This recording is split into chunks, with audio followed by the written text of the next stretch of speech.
৮৮তম, আমরা আসলে ১০০তম দিকে ধাবিত হচ্ছি। আপনাদের অংশগ্রহণের ফলে এটা সম্ভব হচ্ছে।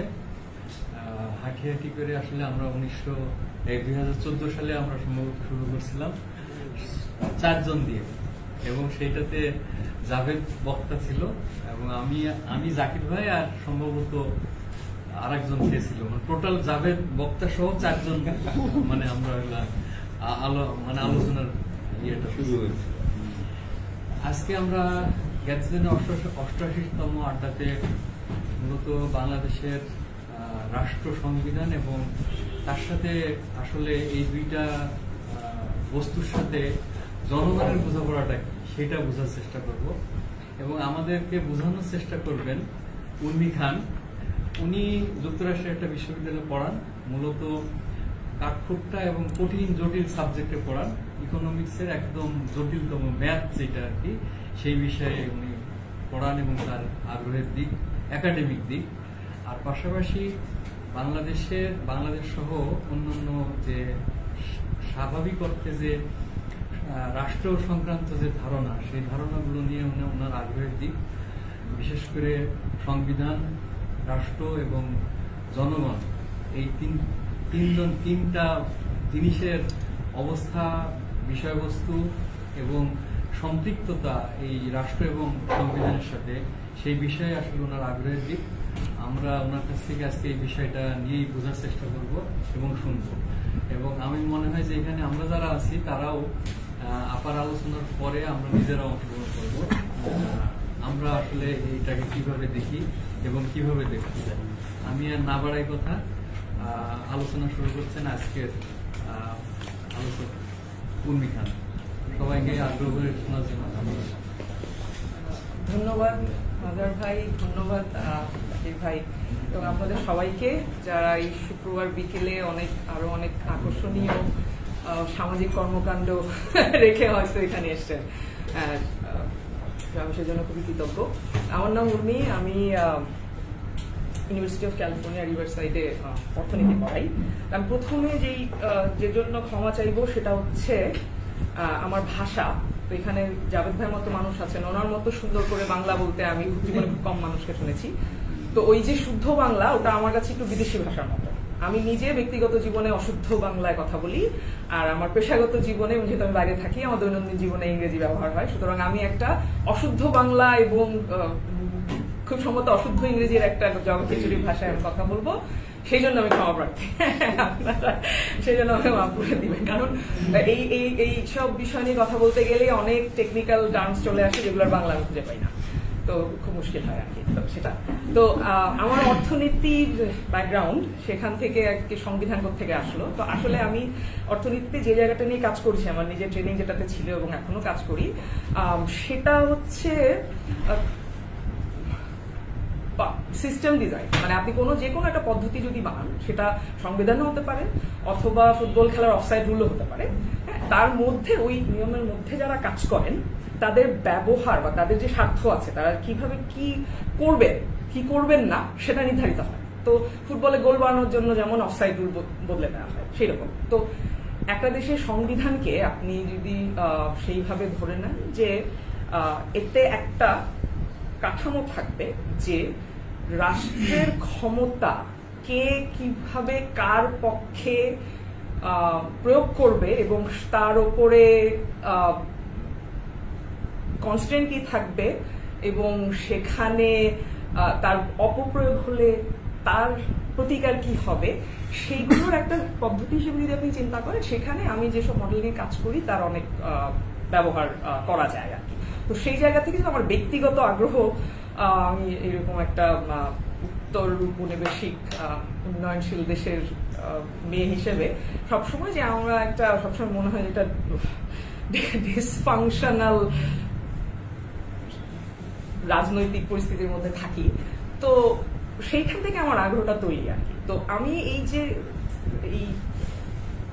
টাইটেলটা, সেটা হলো গত বছর যখন জুলাই গণঅভ্যুত্থানের পরে একটা খুব আশার একটা মহল তৈরি হয়েছিল, তখন যে অনেক বড় কিছু হবে, অনেক সংস্কার হবে, এই সেই। তো সেই সময়ে বেশ কিছু পাবলিক ফোরামে এগুলো নিয়ে আলোচনা হয়েছে, তার একটা আমি অংশগ্রহণ করেছি, সেখানে আমি লিখেছিলাম তো এই তার মধ্যে 1 বছর অনেক কিছু হয়েছে। আমরা কি পাবো, কি পেতে পারি, কি পাবো না, তার সম্বন্ধে হয়তো আমাদের অনেক বেশি বাস্তববাদী ধারণা হয়েছে। কিন্তু আমার তারপর যখন এই আড্ডার কথাটা হলো, আমার মনে হলো আমি কি করে শুরু করবো, কি করে এটা কি এখনো কোনো প্রাসঙ্গিকতা আছে। তারপর মনে হলো যে না, এটাতে আমি শুরু করি, কারণ তখন আমি যে বলতে চেয়েছিলাম যে এইগুলো দরকার আমার ব্যক্তিগত ইয়ে থেকে, বোঝা থেকে, সেটা রাখলে পরে এবং কেন আমি সেটা মনে করেছিলাম আর এখন কেন সেটা এই মুহূর্তে হচ্ছে না বা হবে না, এবং তা থেকে আমরা আসলে নাগরিক হিসেবে আমাদের আসলে কিভাবে জিনিসটা নিয়ে ভাবা দরকার, হতাশ হওয়া নাকি আমাদের বোঝাপড়াটা যে আমরা আসলে রাষ্ট্রের কাছে কি চাই, সংবিধানের কাছে কি চাই, সেটাকে অন্তত যদি কিছুটা জোরদার করতে পারি যে ভবিষ্যতে একদিনের একটা সামনের অনেক লম্বা যাত্রা হয়তো আছে, সেখানে যদি আমাদের চিন্তার খোরাক হিসেবে এটা কাজ করে। তো সেই জন্য আমি যেটা ভাবলাম যে আমি লেখাটা একটু পড়ি, মানে পুরোটা না, ছোট লেখা কিছু একটা পড়ি, কারণ ওখানে গুছিয়ে লেখা আছে, আমার এদিক ওদিক ডাইগ্রেস হওয়ার সম্ভাবনাটা কম থাকবে। তারপরে এখানে কিছু বিষয় আমি শুধু উল্লেখ করে গেছি যেটা এখন গত 1 বছরের সংবিধান সংস্কার ইত্যাদি নিয়ে যা হয়েছে, যার অগ্রগতি, সেটার সাথে রিলেট করে হয়তো বা কিছু আলোচনা করা যেতে পারে। এবং যে কোনো সময় আপনাদের মনে যদি কোনো প্রশ্ন থাকে দয়া করে করবেন, তাতে করে আলোচনাটা আরো বেশি ফলপ্রসূ হবে। তো আমি একটু পড়ছি। হ্যাঁ, তাই রাষ্ট্র শব্দটি শুনলেই সাধারণভাবে শাসন ব্যবস্থার কথাই হয়তো মাথায় আসে প্রথমে, এবং এই চিন্তার মধ্যে এক অনধিগম্য দূরত্বের অনুভূতিও থাকা সম্ভব। কাফকার গল্প আইনের সমীপে পড়েছেন হয়তো অনেকে। আইনের দরজার সামনে দাঁড়িয়ে থাকা এক দ্বাররক্ষী আর তাকে পেরিয়ে আইনের দেখা পাওয়ার ব্যর্থ চেষ্টায় জীবন কেটে যাওয়া ব্যক্তির গল্প। তার একান্ত নিজস্ব অননুকরণীয় ভঙ্গিতে কাফকা আইন ব্যবস্থার সঙ্গে ব্যক্তির সম্পর্কের এক তির্যক কাফকায়েস্ক, যেটাকে আমরা বলি কাফকা সুলভ বাস্তবতার ছবি এঁকেছেন, দূরধিগম্যতার অনুভূতি যার মূল সুর। বাংলাদেশের মতো উপনিবেশোত্তর রাষ্ট্রে নাগরিকের অভিজ্ঞতার সারাংশ এই গল্পেরই রকমভেদ। রাষ্ট্র বলে এক পরম প্রতাপশালী অস্তিত্ব কোথাও আছে, জীবনের সর্বস্তরে তার দাপট, কিন্তু সে যেন সাধারণ লোকের ধরাছোঁয়ার বাইরে এক সত্তা। তার মেজাজ মর্জির ঠিকানা পাওয়া যায় না, শুধু টের পাওয়া যায় ক্ষমতার আঁচ, এমন ক্ষমতা যা জীবন মৃত্যু অবধি নির্ধারণের এখতিয়ার রাখে। কিন্তু এই ক্ষমতা, এই এখতিয়ার কোথা থেকে আসে? কে দিয়েছে রাষ্ট্রকে এই ক্ষমতা? গল্পের দারুণ এক মোচড় এখানে। আধুনিক গণতান্ত্রিক রাষ্ট্রে কাগজে কলমে ক্ষমতার আসল মালিক জনগণ। এই কথাটা কিন্তু আমাদের অপরিচিত নয়। প্রজাতন্ত্রের সকল ক্ষমতার মালিক জনগণ, এ তো শুনেছি, পড়েছি, আমাদের সংবিধানেই এমন কথা আছে। কিন্তু বাস্তব জীবনের অভিজ্ঞতায় অনুভব করেছি কি? যদি না করে থাকি, তা কেন, কিভাবে ঘটছে? এর প্রতিকারের উপায়ই বাকি। জুলাই গণঅভ্যুত্থান এই প্রশ্নকেই সামনে নিয়ে এসেছে। এই প্রশ্নের উত্তর খোঁজাই রাষ্ট্র মেরামত প্রকল্পের সর্বপ্রধান করণীয় বলে আমার অন্তত মনে হয়। এই প্রশ্নের উত্তর খুঁজতে গেলে প্রথমে বিদ্যমান রাষ্ট্র কাঠামোর নকশা বুঝতে হবে, যার রূপরেখা লিপিবদ্ধ আছে আমাদের বর্তমান সংবিধানে। তার সঙ্গে মিলিয়ে নিতে হবে আধুনিক জাতিরাষ্ট্রের যে রূপকল্প থেকে আপাত দৃষ্টিতে আমাদের বর্তমান রাষ্ট্র কাঠামোয় বিভিন্ন উপাদান গৃহীত হয়েছে তার তাত্ত্বিক ভিত্তিগুলো। তত্ত্বের সঙ্গে বাস্তব রাষ্ট্র নকশার তুলনামূলক এই অনুসন্ধানের মধ্যে দিয়েই দেখতে পাবো সকল ক্ষমতার মালিক জনগণ কি করে বাস্তবে শাসন ব্যবস্থার ন্যায্যতা, জবাবদিহিতা থেকে বঞ্চিত হতে পারে এবং হয়ে এসেছে। এটা হলো আমার মূল। যে কোনো রাষ্ট্র দর্শন কিছু মৌলিক প্রশ্নের জবাব হাজির করে। রাষ্ট্র কি, কারা গঠন করে, রাষ্ট্রের নৈতিক গ্রহণযোগ্যতা কোথা থেকে আসে, রাষ্ট্র কাঠামো কি হওয়া উচিত। আধুনিক গণতান্ত্রিক রাষ্ট্র ধারণার ভিত্তি তৈরি হয়েছে সামাজিক চুক্তি তত্ত্বের মাধ্যমে। সামাজিক চুক্তি বা সোশ্যাল কন্ট্রাক্ট আধুনিক যুগের আদি পর্বে, যেটা আমরা মডার্নিটি বলি, এই শব্দবন্ধ যদিও জনপ্রিয় করেছিলেন রুশো, তারও আগে টমাস হবস এবং জন লক এই তত্ত্বের গুরুত্বপূর্ণ কিছু মৌলিক ধারণা প্রস্তাব করে গিয়েছেন। মূল ধারণাটা আরো অনেক পুরনো। প্রাচীন ভারতীয় উপমহাদেশ, মেসোপটেমিয়া, গ্রিক ও রোমান আইন, ইসলামী রাষ্ট্রচিন্তায় এরকম দেখা গেছে। প্রাক উপনিবেশ, মেজো আমেরিকা এবং আফ্রিকাতে অনুরূপ ধারণার লক্ষণ শনাক্ত করে গেছে। নানা রূপে বিবর্তিত হয়ে এই ধারণায় আজ অবধি রাষ্ট্রের নৈতিক গ্রহণযোগ্যতার দার্শনিক ভিত্তিমূল তৈরি করে চলেছে। এক কথায় বলতে গেলে রাষ্ট্র হলো নাগরিকদের মধ্যকার একটি সামাজিক চুক্তি। চুক্তি কথাটা এখানে খুব গুরুত্বপূর্ণ, কারণ চুক্তিতে পারস্পরিকতা থাকে, চুক্তি লঙ্ঘন হলে কি হবে তার একটা ধারণা থাকে, এবং চুক্তি বাস্তবায়নের একটা বিশ্বাসযোগ্য প্রক্রিয়া থাকে। এই তিনটা জিনিস আমার কাছে মনে হয় যে আমরা একটু নোট করে রাখি। সবচেয়ে গুরুত্বপূর্ণ যা থাকে সেটা হলো চুক্তি গঠনে নাগরিকের স্বেচ্ছানুমতি বা কনসেন্ট। রাষ্ট্রের লেজিটিমেসি বা নৈতিক গ্রহণযোগ্যতা নাগরিকের অনুমোদন থেকে আসে। এই চুক্তির মাধ্যমে রাষ্ট্র নামক একটি রাজনৈতিক সংগঠন তৈরি হয় কোনো একটি নির্দিষ্ট জনগোষ্ঠীর গোষ্ঠীগত জীবনযাত্রা নির্বাহের সুবিধার্থে, এবং এই চুক্তির অংশীদারেরাই রাষ্ট্রের নাগরিক।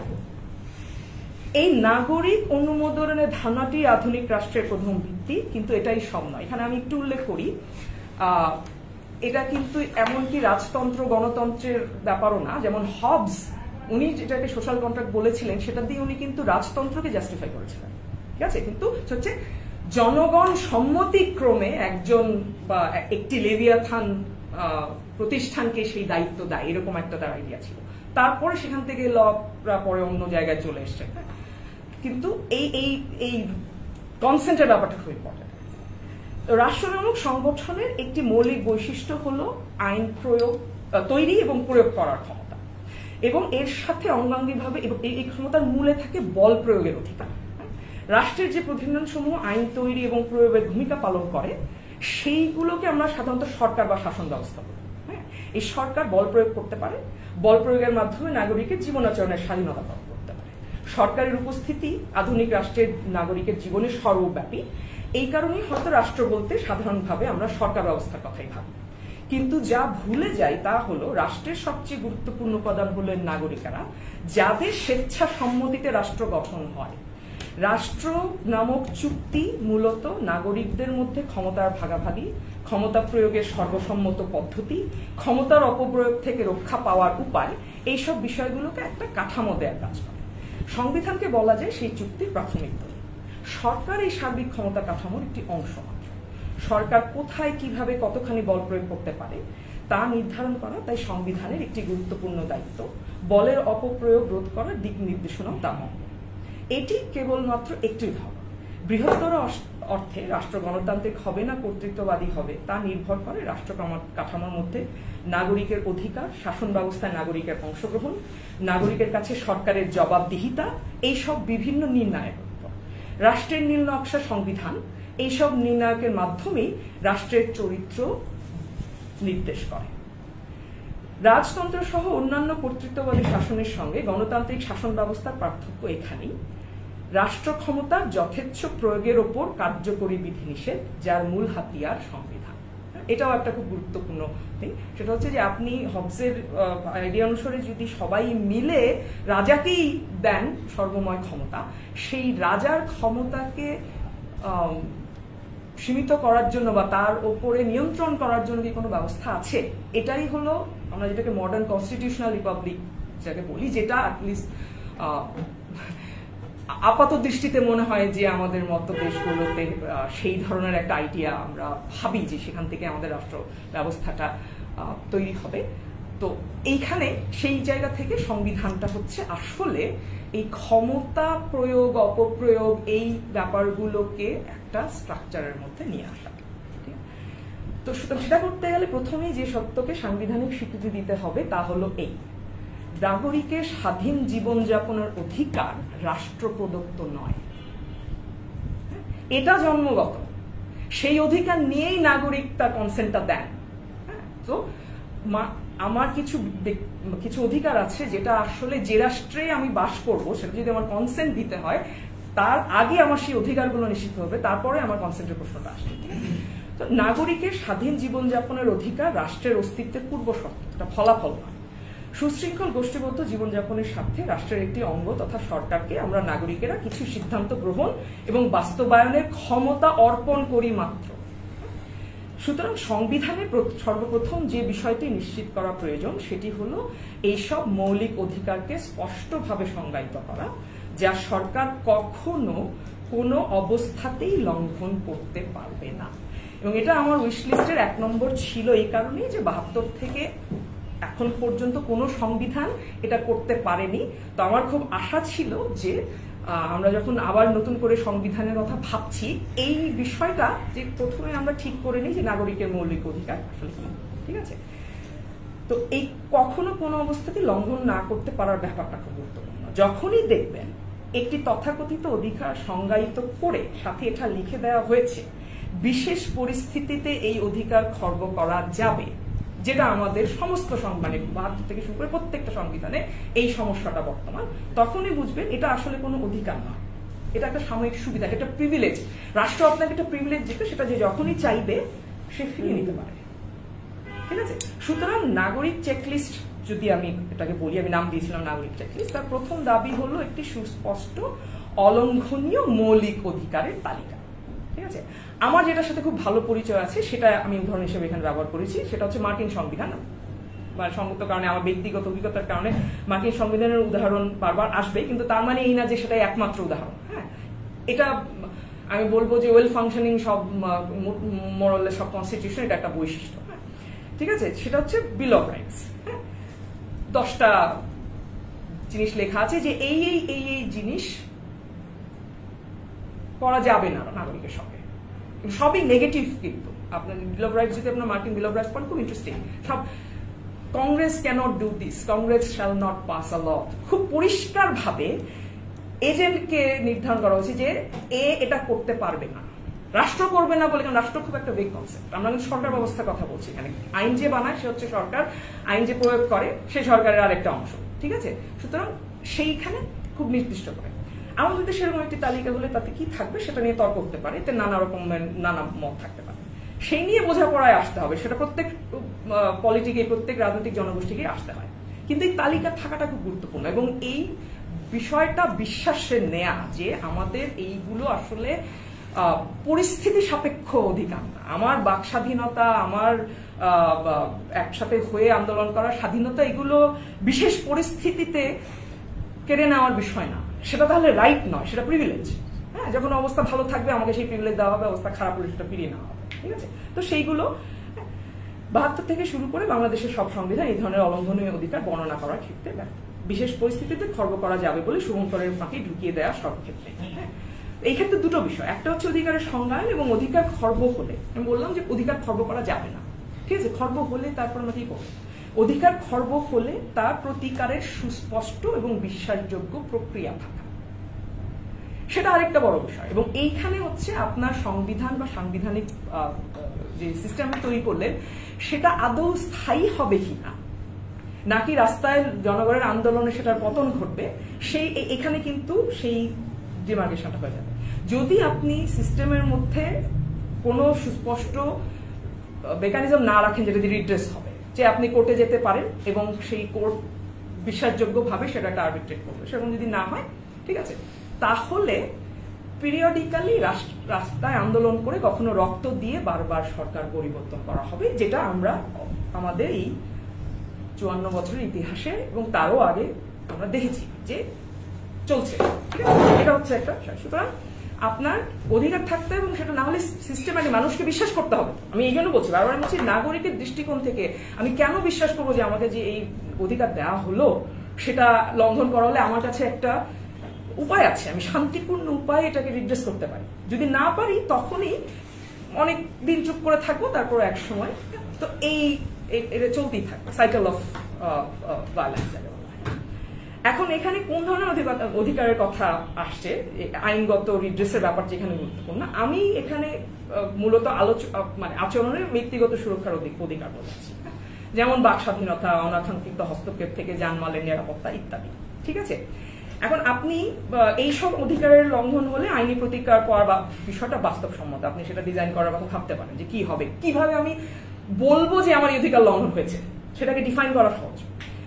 এখন অন্য ধরনের অধিকারের কথা যদি ভাবতে চান, কোনো আপত্তি নাই, যেমন আমাদের সংবিধানে উল্লেখিত আছে খাদ্যের অধিকার, শিক্ষার অধিকার, হ্যাঁ, ইত্যাদি। তাহলে ভাবতে হবে যে এই অধিকার ক্ষুণ্ণ হওয়ার বাস্তবসম্মত সংজ্ঞা কি এবং আইনি প্রক্রিয়াতে কি করে আপনি এর প্রতিকার পাবেন, ঠিক আছে? নেপালের সংবিধানকে, যেটাকে খুব প্রোগ্রেসিভ সংবিধান ধরা হতো, আমি আগে কখনো এটা নিয়ে ঘাটিনি, এই সাম্প্রতিক ঘটনাবলীর প্রেক্ষিতে যে আসলে অনেক long wish list of what needs to happen for representation and all that those things, কিন্তু না হলে কাকে আসলে আমি গিয়ে ধরবো? এরা যে ব্যর্থ হচ্ছে, এই অধিকার বলে আমাকে যেটা দেওয়া হয়েছে সেই অধিকার পূরণ করতে যে ব্যর্থ হচ্ছে তার রিড্রেস কি? তো সেই রাস্তায় যাও, তোমাকে আমার ভালো লাগছে না, তুমি যাও, অন্য কাউকে আমার নিয়ে আসবো, তো ঠিক আছে? তো এইটা তো সংবিধান আপনার লিখতে গেলে এই জিনিসগুলো, যে আপনি এমন কিছু যদি ঢোকান যে আপনি অধিকার হিসেবে দিচ্ছেন, সেটার রিড্রেস, সেটা না হলে কি করে কে কি করবে সেটার একটা ব্যবস্থা থাকাটা খুব জরুরি। আচ্ছা, তারপরে হচ্ছে অধিকার রক্ষা এবং ক্ষমতার অপপ্রয়োগের হাত থেকে বাঁচা। তো ক্ষমতা দেওয়া হবে, আপনি কাউকে দেবেন, যেহেতু আপনি নিজে সরকার চালাতে চান না, আপনার নিজের জীবন জীবিকা পরিবার নিয়ে আপনার ব্যস্ততা আছে, আপনি কাউকে দায়িত্ব দিলেন আপনার নির্বাচিত জনপ্রতিনিধিকে যে আপনি আমার এটা করেন, সিদ্ধান্ত নেন, ঠিক আছে। তো নাগরিকরা মিলে সরকার নামক 3 ভাগ বিশিষ্ট একটা প্রাতিষ্ঠানিক কাঠামো তৈরি করলাম। তো এই 3 ভাগের ব্যাপারটা মোটামুটি সব ধরনের আধুনিক রাষ্ট্র নিয়ে যে তত্ত্ব আছে সবখানেই বলা হয় যে নির্বাহী ব্যবস্থা, বিচার ব্যবস্থা এবং আইন প্রণয়ন, যেটা লেজিসলেটিভ কর্মকাণ্ড, ঠিক আছে। তো এখানে একটা খুব জনপ্রিয় প্রভাবশালী তত্ত্ব আছে যেটা মন্টেস্কিউর সেপারেশন অফ পাওয়ার, যেটা উনি মানে আইডিয়াটা আগেও ছিল, ওনার একটা ওই স্পিরিট অফ ল বলে বইতে উনি সেটা খুব শক্তিশালীভাবে সেটা উপস্থাপন করেছে এবং সেটা পরবর্তীতে মার্কিন সংবিধান সহ আরো অনেক সংবিধানকে প্রভাবিত করেছে, ঠিক আছে।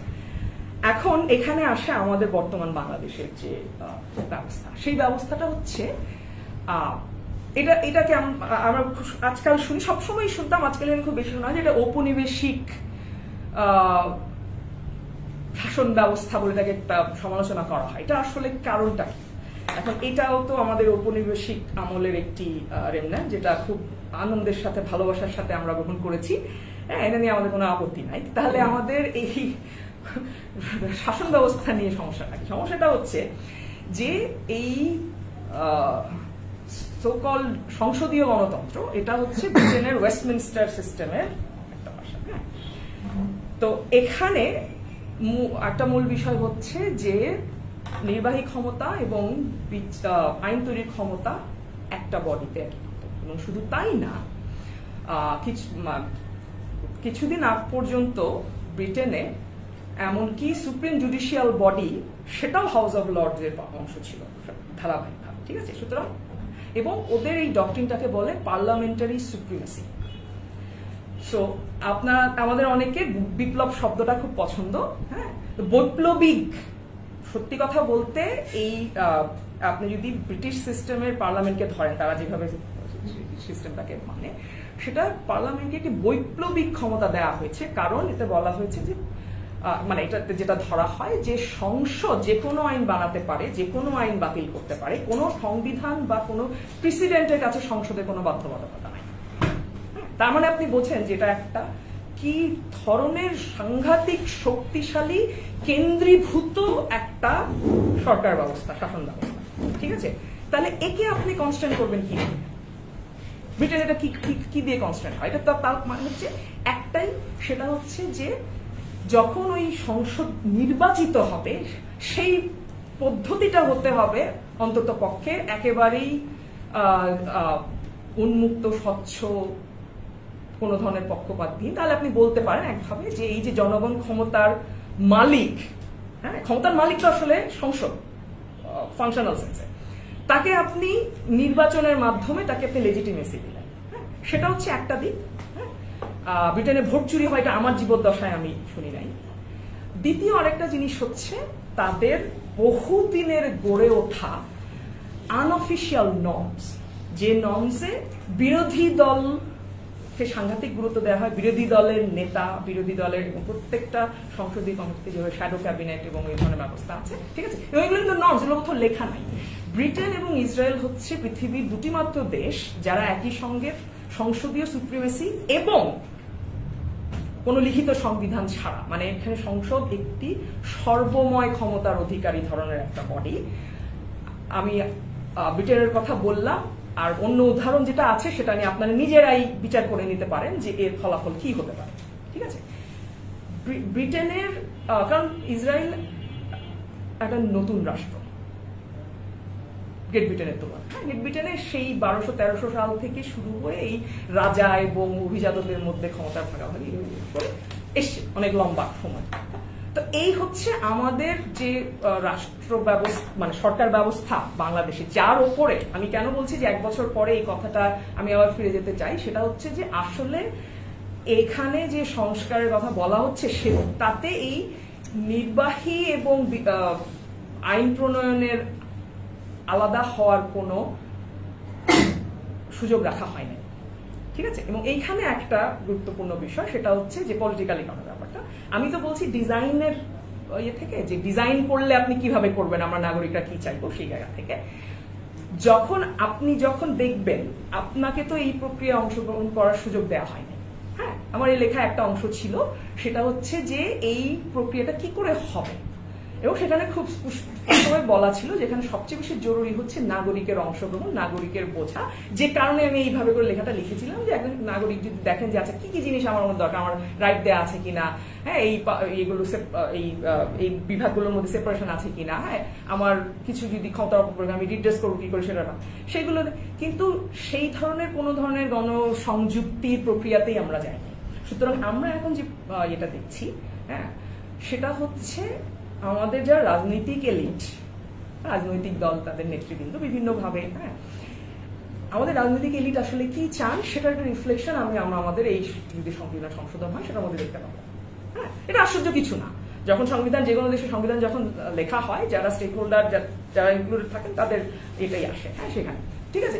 সুতরাং সেভাবে আপনাকে জিনিসটা করতে হবে যে আচ্ছা তাহলে এটাতে এই এসছে, তো সামনে আমি কি ভাববো এটাকে নিয়ে, এখানে কি আমরা থেমে যাবো নাকি সামনে আরো কিছু করার আছে। হ্যাঁ, তো সেই একটা বিষয় যে আমি যেভাবে ভাবি যে আমাদের আসলে এই ওয়েস্টমিনস্টার সিস্টেম থেকে বেরিয়ে আসা দরকার, কারণ এই সিস্টেম যেটা বললাম যেভাবে ক্ষমতার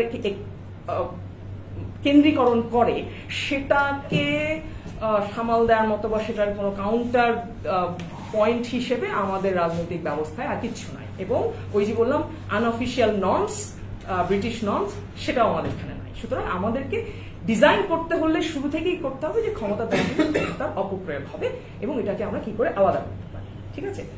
এবং তার আরেকটা অংশ হচ্ছে যে ক্ষমতা যে দেওয়া হলো সেটার অপব্যবহার হলে তা প্রতিকার করার ব্যবস্থাটা কি থাকবে। হ্যাঁ, এই প্রসঙ্গটা আমি আগেও এসেছি। সেখানে একটা বড় বিষয় হচ্ছে যে আপনার ব্যবস্থার ক্রেডিবল থ্রেট থাকতে হবে, যে এই অপপ্রয়োগ হলে আপনার সামনে কোন ধরনের পরিণতি ভোগ করতে হতে পারে। সেটা কি আছে আমাদের সংবিধানে? নাই। সেটা নিয়ে কি কোনো কথা হচ্ছে আমাদের সংবিধান সংশোধনের মধ্যে? না। কিন্তু এটা একটা সবচেয়ে গুরুত্বপূর্ণ বিষয় যে কি হবে প্রধানমন্ত্রী যদি ক্ষমতার অপব্যবহার করেন, বা যে কেউ যারা ক্ষমতায় আছেন, হ্যাঁ এমনকি বিচার বিভাগ বা সংসদ যদি এমন একটা আইন পাশ করে যেটা মানে সংবিধানের সাথে বা গণতান্ত্রিক মূল্যবোধের সাথে সাংঘর্ষিক, কি করে এটা রিড্রেস হবে? তো এই জিনিসটা আমাদের নাগরিক হিসেবে এটা আমাদের দাবি করা উচিত যে যেভাবেই হোক আমাকে দেখাও কি করে হবে ব্যাপার। কিন্তু সেই বিষয়ে কোনো আলোচনা আমি এখন পর্যন্ত দেখি নাই, অন্তত পক্ষে, আমার ভুল হতে পারে। কিন্তু এবং এখানে গিয়ে যে জিনিসগুলো নিয়ে এখানে এখন তর্কাতর্কি বিরোধ হচ্ছে তার সঙ্গে এই পয়েন্টের একটা যোগ আছে, সেটা হচ্ছে যে ক্ষমতার অপপ্রয়োগের একটা সবচেয়ে বড় রাস্তা হলো কনফ্লিক্ট অফ ইন্টারেস্ট। আপনি কাকে নিয়োগ দিতে পারছেন, ঠিক আছে। আমি বললাম যে যেমন ধরুন ব্রিটেনে একটা কেন্দ্রীভূত সরকার ব্যবস্থা, তার মধ্যে ওদের ব্যুরোক্রেসিকে আলাদা করা হয়েছে। এটা খুব গুরুত্বপূর্ণ জায়গা আছে যে ব্যুরোক্রেসি হচ্ছে তাদেরকে বলা হয় সেক্রেটারিয়েট অফ দ্য ক্রাউন। হ্যাঁ, তারা আলাদা, তাদের অ্যাকাউন্টেবিলিটি নির্বাচিত সরকারের কাছে না, ঠিক আছে। সেটা শুনতে খুব ভালো লাগে, আমরাও বিশ্বাস করতে চাই যে আমাদের, কিন্তু আর কি হয়, তাই না? ব্যুরোক্রেসি ডিজাইন, ব্যুরোক্রেসিতে নিয়োগ, সেগুলো যারা করবে সেই প্রতিষ্ঠান, সেই প্রাতিষ্ঠানিক কাঠামোকে কি আমরা আলাদা করতে পেরেছি? আমাদের আনুষ্ঠানিকভাবে আলাদা করতে পেরেছি? বাস্তবের কথা তো বাদই দেন না, আমরা তো এটা করতে চাই না। আমরা এটা করতে চাই না, কারণ একটা কেন্দ্রীভূত ক্ষমতা চাইবে বাকি আরো যে প্রতিষ্ঠানগুলো আছে তাকে কেন্দ্রীভূত করে রাখতে। হ্যাঁ, সুতরাং সবচেয়ে প্রথমে যে সংস্কার কার্যক্রমটা মারা গেছে সেটা হচ্ছে এই প্রশাসনিক সংস্কার, ঠিক আছে। কারণ আসলে আমাদের প্রশাসনিক সংস্কার খুব ফান্ডামেন্টাল। সেইটা করতে গেলে ওই যে আবার বললাম যে যারা স্টেক হোল্ডার এখন আছেন টেবিলে তাদের জন্য এটা সুবিধাজনক না, কিন্তু নাগরিকের জন্য খুব সুবিধাজনক হতো যদি আমরা সত্যি সত্যি একটা সেই অর্থে স্বাধীন প্রশাসন কি করে তৈরি করা যায় এবং তার অ্যাকাউন্টেবিলিটি কি করে করা যায় সেটা আমরা ভাবতে পারি।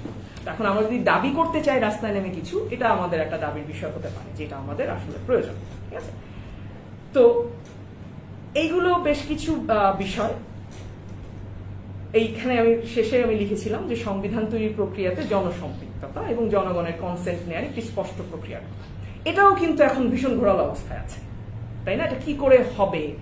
নির্বাচিত সংসদ হলেই কি তার ম্যান্ডেট হয় একটা সংবিধান বানানোর? এইখানে এই যে বললাম যে এই পুরো, আমি যখনই আমাদের রাজনৈতিক নেতাদের কথাগুলো শুনি যে সাংবিধানিক ধারাবাহিকতা, তারপর হচ্ছে নির্বাচিত সংসদের, সেটা হচ্ছে ওটা একটা ফিলোসফি আছে, বললাম তো, যে ওয়েস্টমিনস্টার সিস্টেম, যে পার্লামেন্টারি সুপ্রিমেসি, তারা অ্যাকচুয়ালি পার্লামেন্টকে সেই অর্থে বৈপ্লবিক ক্ষমতা দেয়া। হ্যাঁ, আপনার এখন নিজেকে জিজ্ঞেস করার প্রশ্ন যে সেটা আপনার কাছে বিশ্বাসযোগ্য কিনা, সেটা আপনার কাছে বিশ্বাসযোগ্য কিনা যে এই প্রক্রিয়ার মাধ্যমে একটা সংবিধান বেরিয়ে আসবে যেখানে যাদের ক্ষমতা অপপ্রয়োগ সীমিত করার কথা আমরা ভাবছি সেই মেকানিজম তারা নিজেরা নিজেদের উপর ইম্পোজ করবে। এটাকে আপনাদের কাছে বিশ্বাসযোগ্য মনে হয়? সেটা হচ্ছে নাগরিক হিসেবে আমাদের এই প্রশ্ন করার একটা বিষয়। তো আচ্ছা, শেষ আরেকটা কথা দিয়ে আমি শেষ করি এইখানে, যেটা সেটা হচ্ছে যে এই ওয়েস্টমিনস্টার সিস্টেম আমরা যেটা কথা বলছি সেটাতে বাংলাদেশের মডেল। হ্যাঁ, সেখানে একটা খুব গুরুত্বপূর্ণ বিষয় হলো যে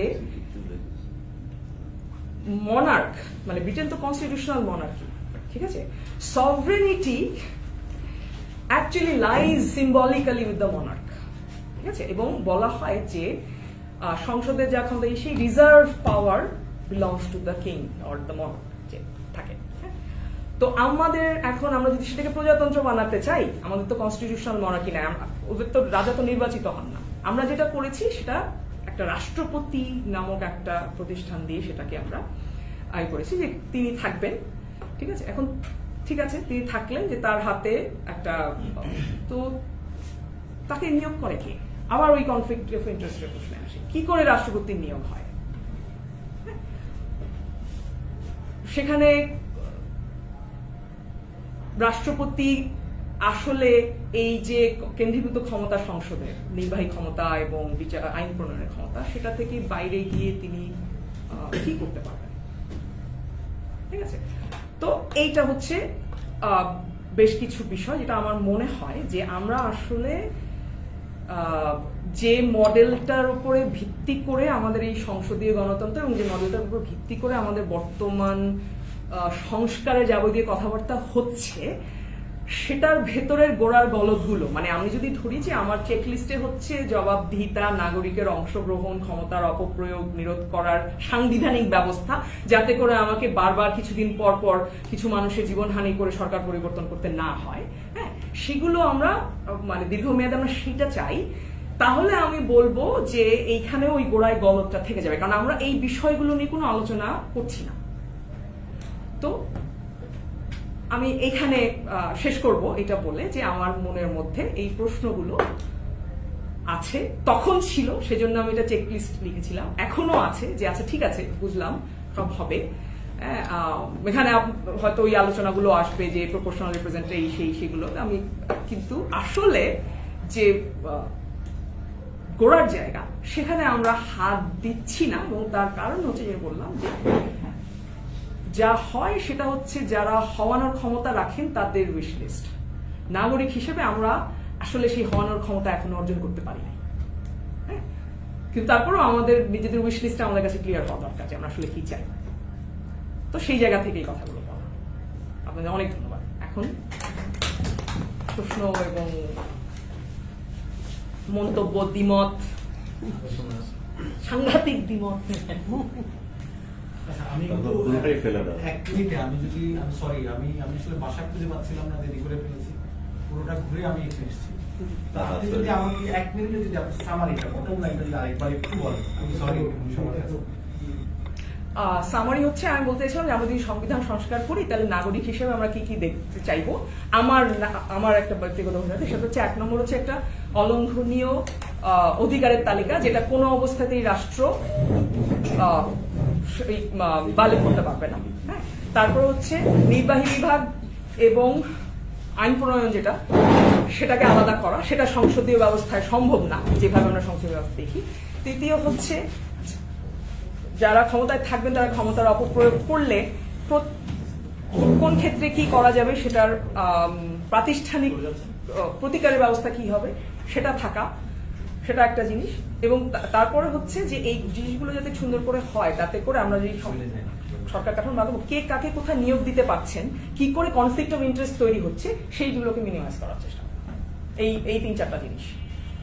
ধন্যবাদ। আপনি তো কারণগুলো বললেন, এটা সমাধানের জন্য কোনো সমাধানের নির্দিষ্ট মডেল আমরা বলতে পারি যে আমরা চলেন আমরা আমেরিকা হয়ে যাই, সেখানে এই প্রশ্নগুলো উত্তর আছে। ফ্রান্স একভাবে করে আছে, হ্যাঁ, অস্ট্রেলিয়া, কানাডা, এরাও কিন্তু ওই পার্লামেন্টারি মডেল, কিন্তু সেখানে তারা অনেক পরিবর্তন আছে। ওই পার্লামেন্টারি সুপ্রিমেসির মডেল তাদের নাই, তারা কনস্টিটিউশনই সেটাকে কনস্ট্রেইন করেছে। হ্যাঁ, তো আমরা যে মডেলে আছি সেটা আসলে মানে স্ট্রাকচারালি একটা কর্তৃত্ববাদী মডেল, এবং আমার কাছে মানে যেটা মনে হচ্ছে যে এই কর্তৃত্ববাদী মডেল থেকে যাবে। মানে এখন পর্যন্ত আমি সংস্কারের যেসব দেখেছি তাতে করে আশা করি, কিন্তু মানে তো মডেল অনেক রকম আছে। বিষয়টা হচ্ছে আমাদের কে চাইবে সেটা। আমি নাগরিক হিসেবে বলছি আমাদের চাওয়া দরকার, আমাদের তো কোনো ভয়েস নাই ওখানে।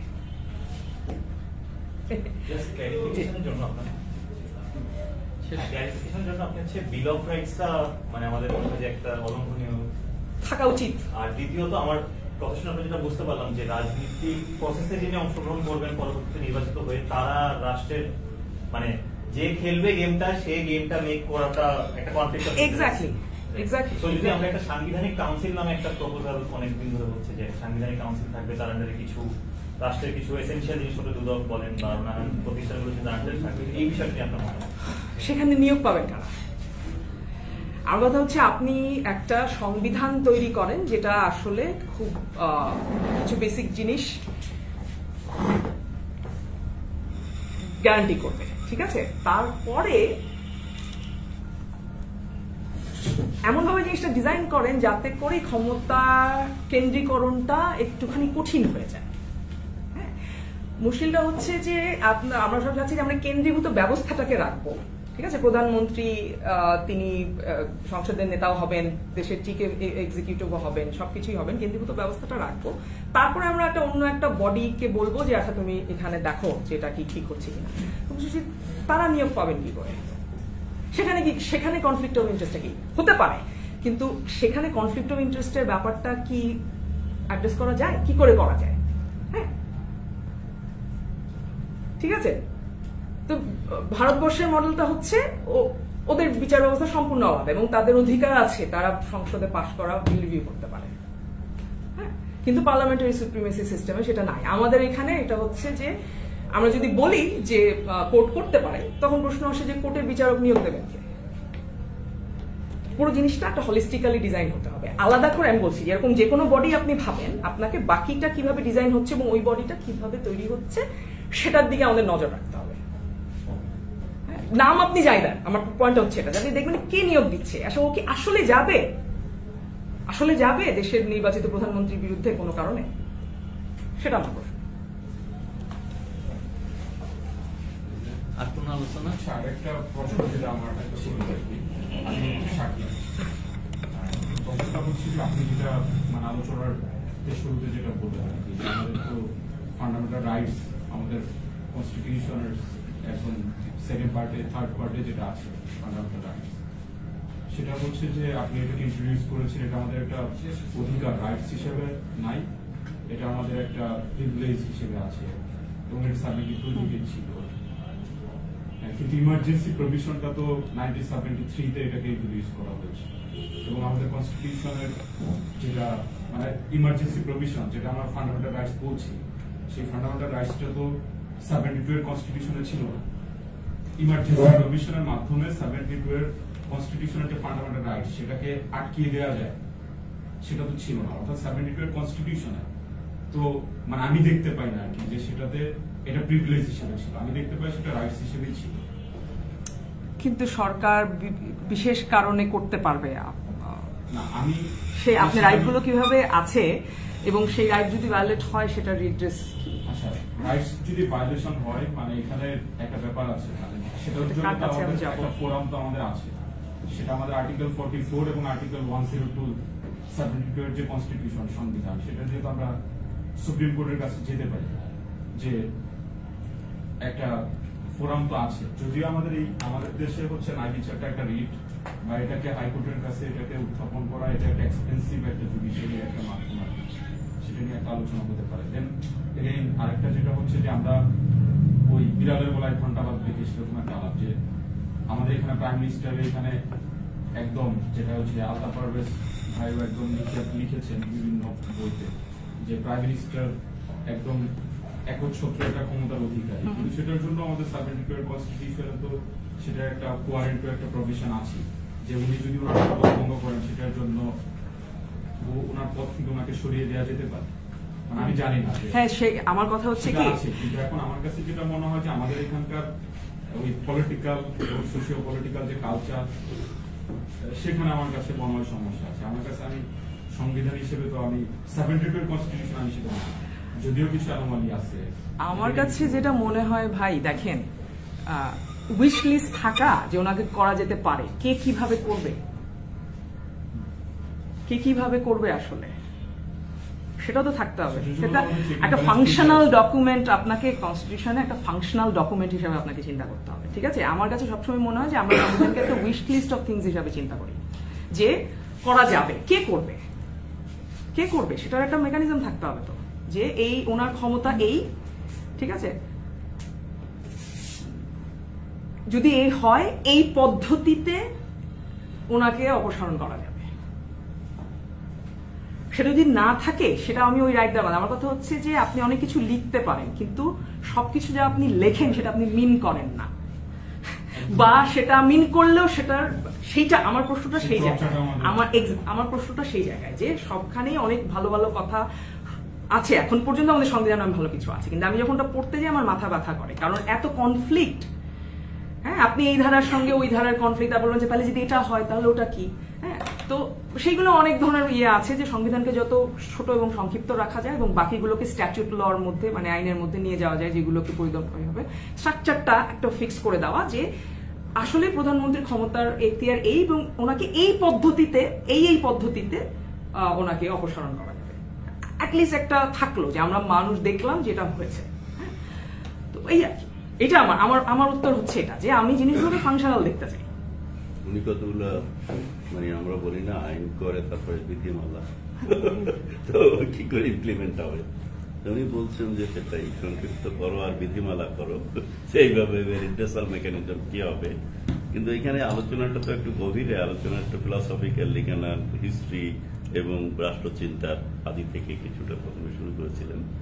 আমার কাছে একটা জিনিস মনে হয় যে এই যে অন্য মানে অনেক আলোচনায় না গিয়ে সোজা আমরা বলি না এখন রাষ্ট্রপতি এবং প্রধানমন্ত্রীর ক্ষমতার রাষ্ট্র, এখানে একটা ঝামেলা আছে আর কি। ঝামেলাটা হলো এই যে, মানে আমি জানি না আপনার হয়তো এটা বুঝতে ব্যাখ্যা দিতে পারবেন।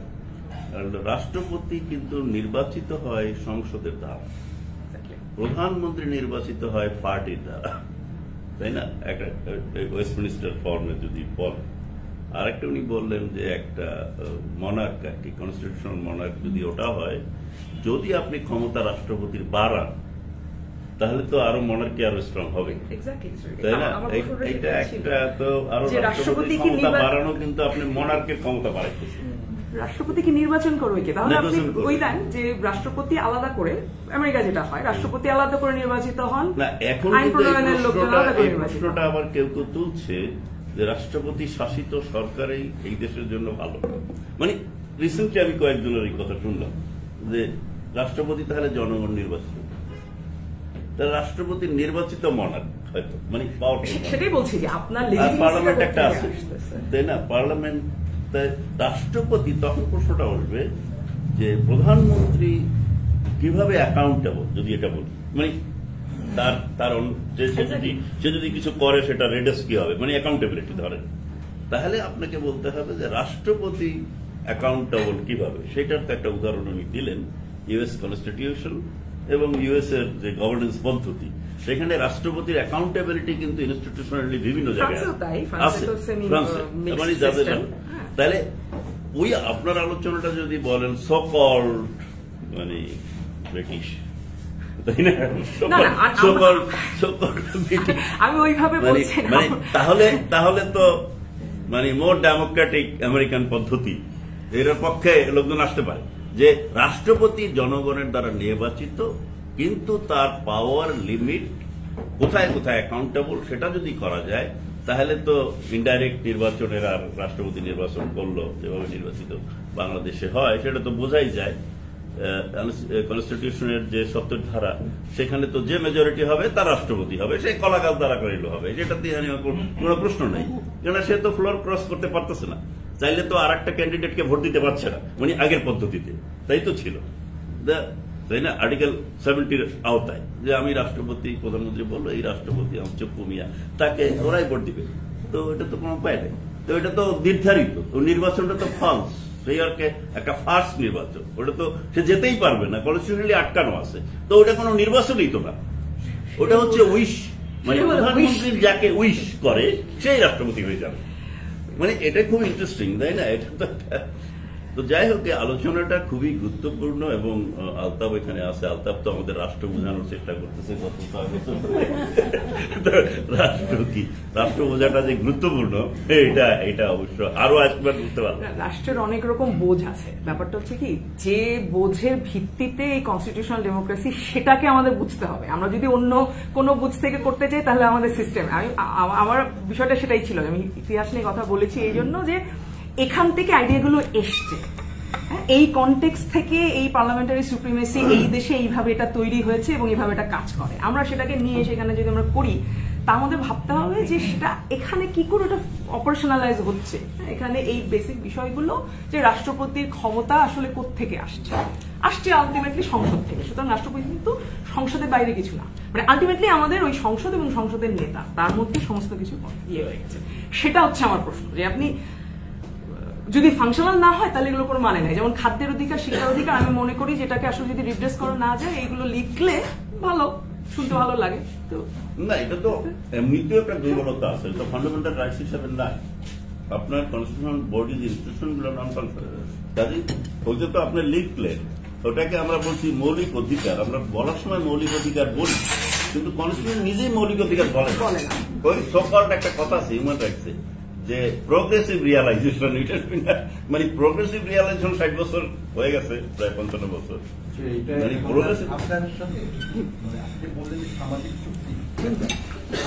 সামাজিক চুক্তি মানুষের যে আকাঙ্ক্ষা বা জন আকাঙ্ক্ষা ছাড়া, মানে আমার কথা হচ্ছে যে আপনার যদি বাংলাদেশের মানুষ যদি মনে করে যে নারী অধিকারের প্রশ্ন যদি মনে করে যে আমাদের ম্যাক্সিমাম নারীরাই দেখা যায় যে নারী অধিকারের ব্যাপারে হচ্ছে গিয়ে বিপরীত অবস্থানে একটা দাঁড়িয়ে যায়, মানে সাধারণ ইন জেনারেল।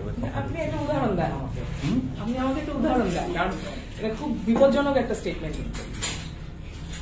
বিপজ্জনক তার সাথে মনে করেন যে কোন একটা মেয়ে সেক্ষেত্রে উদাহরণ চাচ্ছে আমি দিদি, আপনি বলতে সুবিধা হবে না, আমি একটু চেষ্টা করি বলার। তো দেখা গেল যে মেয়েটা কেন নিগৃহীত হলো বা কেন ইয়ে হলো, সেটা হচ্ছে গিয়ে তার পোশাক দায়। মনে করেন যে সে এই পোশাকটা পরেনি বলে সে মানে দেখা গেল যে এইটা মেয়েরাও এই কমেন্টে অংশ নিচ্ছে, হ্যাঁ, সে মনে করছে যে অনেক মেয়ে আছে যে মনে করে যে ওই তাকে ঘরের মধ্যে অনুশাসনের মধ্যেই রাখতে হবে আর কি, এরকম বহু মানে পরিবার আছে হ্যাঁ সমাজে যারা এইভাবে মনে করে আর কি। হ্যাঁ, এটা তো একটা জন আকাঙ্ক্ষা বা মানে এই যে পশ্চাৎপদ জন আকাঙ্ক্ষা বলুন আর যাই বলুন, এটা খুব গুরুত্বপূর্ণ একটা প্রশ্ন বলছেন ভাই, ঠিক আছে। এখানে দুই ধরনের মতবাদ আছে যেটা কি করে আপনি ডিল করবেন। একটা হচ্ছে প্যাটার্নালিস্টিক, সেটা হচ্ছে আমি জানি তোমার জন্য কি ভালো, হ্যাঁ আমি মনে করছি ওরা পশ্চাৎপদ, ঠিক আছে, সুতরাং তোমার এই চিন্তাটা ভুল, এটা একটা। আরেকটা হচ্ছে যে যার জীবনযাত্রা তার এজেন্সিকে স্বীকার করা, এটা কিন্তু একটা ফিলোসফিক্যাল জায়গা, এবং এইখানে আসলে এটার কোনো ফাংশনাল উত্তর নাই। এটা এখানে আপনারা আমার হয়তো দ্বিমত থাকতে পারে। আমার কথা হচ্ছে যে আমি আসলে তার এজেন্সিটাকে, যে মেয়ে কিভাবে পোশাক পরবে তার এজেন্সিটা আমাদের সবচেয়ে গুরুত্বপূর্ণ। তার এজেন্সিটা সবচেয়ে গুরুত্বপূর্ণ। সেখানে সে যেভাবেই পড়তে চাক, রাষ্ট্র কোনোভাবে যদি সেটার মধ্যে বাধার সৃষ্টি করে, মানে রাষ্ট্র বলতে আমি যে বললাম যে রাষ্ট্র তো একটা বড় জিনিস, সরকার ব্যবস্থা, বা অন্য কেউ যদি সেটাতে বাধার সৃষ্টি করে, সরকার ব্যবস্থা তাকে যদি প্রতিরোধ না করতে পারে, সেটা আমার কাছে সমস্যা। ঠিক আছে, কিন্তু আমি মনে করতে পারি কোনো কিছু পশ্চাৎপদ, সেটা আমি নিজে হয়তো প্র্যাকটিস করলাম না, কিন্তু অন্য কেউ নিজের স্বেচ্ছায় আপনি বলতে পারেন যে সেটা অনেক শিক্ষা থেকে আসে, কিন্তু at the end of the day ওই মানুষের এজেন্সিকে আমার গুরুত্ব দিতে হবে। এবং মেয়েদের ক্ষেত্রে আমাদের সবসময় মনে হয়, আমি একটা খুব বিতর্কিত কথা বলবো, সেটা হচ্ছে বাংলাদেশ না, এটা বিশ্বজুড়েই রক্ষণশীল এবং প্রগতিশীল সবাই মনে করেন, তাদের নিজস্ব একটা ধারণা আছে যে মেয়েদের কি করে পোশাক পরা উচিত, কোনটা ভালো, কোনটা খারাপ, কোনটা শালীন, কোনটা অশালীন, বা কোনটা প্রোগ্রেসিভ, কোনটা প্রোগ্রেসিভ না, এবং সেটা নিয়ে তাদের চাপিয়ে দেওয়ার একটা মনোভাব থাকে। সেটাতে আমার একটু সাবধান হতে হবে, কারণ আমরা যদি প্রথমে ভেবে নেই যে আমি ওই যে বললাম যে তার কনসেন্টকে আমি গুরুত্ব দিব, তাহলে আমাদের আরো অনেক কিছু আসবে যেগুলো আমার সাথে হয়তো ফিলোসফিক্যালি কনফ্লিক্ট করছে, কিন্তু আমাকে একটু রেসপেক্ট করতে হবে। আপনি বুঝতে পারছেন, এটা হচ্ছে আমি বলি এটা কিন্তু একদম ফিলোসফিক্যাল জায়গা। এটা আমার ফিলোসফি হচ্ছে যে রাষ্ট্র, আমার কথা হচ্ছে বাংলাদেশের 90% নারী পুরুষ যদি চায় যে বাংলাদেশের থেকে সংবিধানটা হবে আফগানিস্তানের স্টাইল, হ্যাঁ, তখন মানে আপনার এইটার কি রাষ্ট্রের, মানে আপনি যে সংবিধান বা রাষ্ট্র, এইখানে আসলে জাতি রাষ্ট্র এইসব যে আলোচনাগুলি আর কি, তখন আমরা কোন জায়গাটায় কি দাঁড়াবো? তাহলে আমার কথা হচ্ছে আপনি কি চান যে রাষ্ট্র কেমন হবে? আমার চাওয়ার দিয়ে নির্ধারিত না, আমার 10% মানুষ কি চায় সেটার উপরে আমি সেটা বলছি না। দুটো জিনিস আছে এখানে, একটা হচ্ছে সমাজের রীতিনীতি কি হবে সেটা আপনি বলছেন ওরা চায় আফগানিস্তান, আমরা তো সংবিধান নিয়ে বলছি যে সেই রীতিনীতি কি করে ঠিক করা হবে সেই পদ্ধতি নিয়ে, সেটা নিয়ে তো বিভিন্ন মতামত আছে। কনস্টিটিউশনাল ডেমোক্রেসি এবং কনস্টিটিউশনাল রিড্রেস তো, বিপ্লব তো আরেকটা পদ্ধতি। আপনি মনে করতে পারেন যে আমি বিপ্লব করবো, দুই পক্ষে মনে করতে পারে, যারা আফগানিস্তান মানাতে পারে তারাও মনে করতে পারে, অন্য পক্ষে যারা আছেন তারাও মনে করতে, যে আমি গায়ের জোরে ক্ষমতা দখল করে আমি ওই 90% লোকের চাওয়া আমার কাছে গুরুত্বপূর্ণ না, আমি যেটা মনে করি ঠিক সেটা করবো। আমি ওই পদ্ধতিটা নিয়ে কথা বলছি। এখন আমরা যদি সাংবিধানিক ওই ইলেকটোরাল ডেমোক্রেসির কথা বলি, সেখান থেকে তো আমার শুরু, তাহলে আমাকে সেটা মানতে হবে। আর যদি আমি মনে করি যে না, ওই পদ্ধতিটা আমার কাছে গুরুত্বপূর্ণ না, আমার কাছে আউটকামটা গুরুত্বপূর্ণ, তাহলে আপনি বিপ্লব করবেন। ঠিক আছে, আমি এই জন্য বললাম যে এখানে কিন্তু অনেক ধরনের চিন্তা আছে।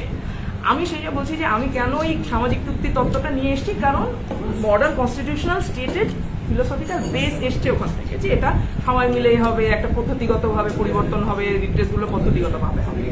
আমাদের এখানে যেটা হয়েছে, আমরা সেই মডেলটাকে আপাতত নিয়েছি, কিন্তু পদ্ধতিটা তৈরি করতে পারি নাই, যেই কারণে আমাদের বারবার ওই গণঅভ্যুত্থান, বিপ্লব, বিভিন্ন রকম ভায়োলেন্ট ইয়ের মধ্য দিয়ে আমরা বারবার রাষ্ট্র পরিবর্তন করছি। পদ্ধতির ক্ষেত্রে আপনার মনে করেন যে